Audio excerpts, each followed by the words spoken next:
ยลี่ทีมงานหมาป่าเขียวว่าแค่น้องเตี้ยตัวก็ยังมูดาจีเตี้ยกูตีนูเทียลี่จีต่อดูเลยกูยัวมุกเก่าเชื่อคนเธออียาลิลัว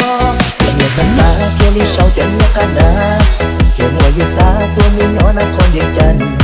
อ้อยกับกาปล่อยยืดสาต้องยิงจันดาวต้องเธอเกิดแล้วกูยังได้ขอปงเชียใส่ใบเกียร์อ้วนยังต้องฉันดูที่กูมาเตี้ยตัวกูตัวเกิดแล้วยังต้องยังเทียนเด็กตัวสัญญาอีลีนอลีอีออกหัวเราป้าอย่างตัวตัวตัวดีก็ไม่เคยเยลี่ทีมงานหมาป่าเขียว ว่าใจต้องโชว์หรือฟงฟื้นโตจีมัวเล่นที่ยัวเราป้าขอชีขอดาล้องเรียนยังว่าจียอมกันยอมเดินใจเพียงตัวดีจะจูบกันค่ะต้องมาต้องเล่นเบาตัวคู่จะเชียร์ตัวดีกันเพียงรถก็ร้อนก็ไม่ตีตัวเด็กที่ไม่เลี้ยงเต้าลูกเคยบางของ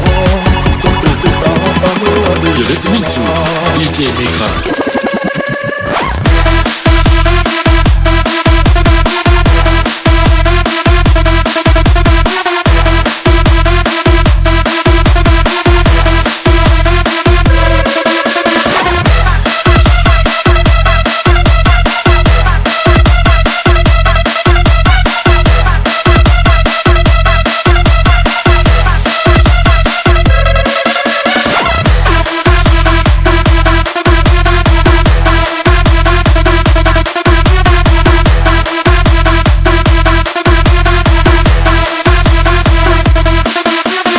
เยลี่ทีมงานหมาป่าเขียว ว่าใจต้องโชว์หรือฟงฟื้นโตจีมัวเล่นที่ยัวเราป้าขอชีขอดาล้องเรียนยังว่าจียอมกันยอมเดินใจเพียงตัวดีจะจูบกันค่ะต้องมาต้องเล่นเบาตัวคู่จะเชียร์ตัวดีกันเพียงรถก็ร้อนก็ไม่ตีตัวเด็กที่ไม่เลี้ยงเต้าลูกเคยบางของตัวตัวตัวต่อต้องรู้ว่าดูเป็นตัวน้อง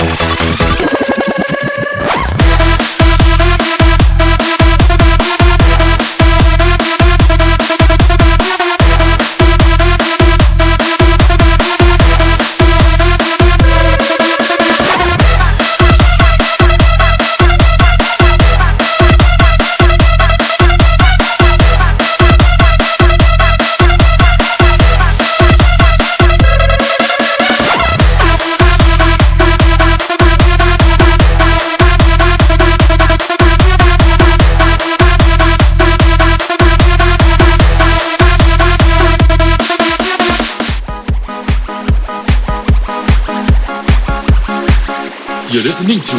DJ Mika. ผ่านได้กี่ปันกับชีวิตคนอย่างฉันและหน้าที่การงานที่ดูแข็งขันช่วยใครและใครมีความสุขช่วยใครเขาคลายทุกใจแต่ฉันเองขยันเกินไปจนลืมว่ามีใครคนหนึ่งที่เขาต้องการเวลาลืมใครคนหนึ่งที่เขาแค่รอให้ฉันกลับมาเพื่อกินข้าวเย็นกับเขาเพื่อโอบกอดเขาบางเวลาขอโทษที่วันนี้ฉันจะมีเวลาแต่มันไม่มีค่าใดเมื่อไม่มีเธอขอโทษที่วันนี้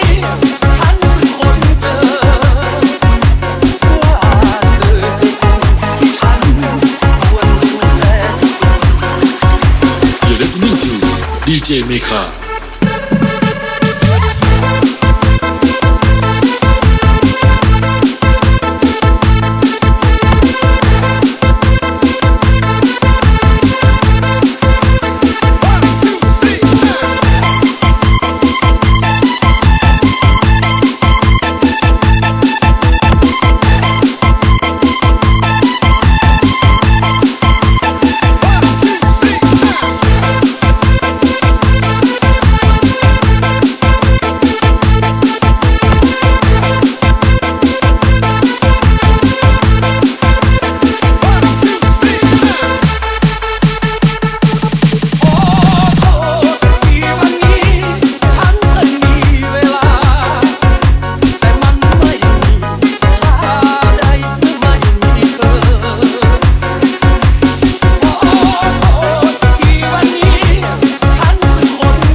DJ Meka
You're listening to DJ Meka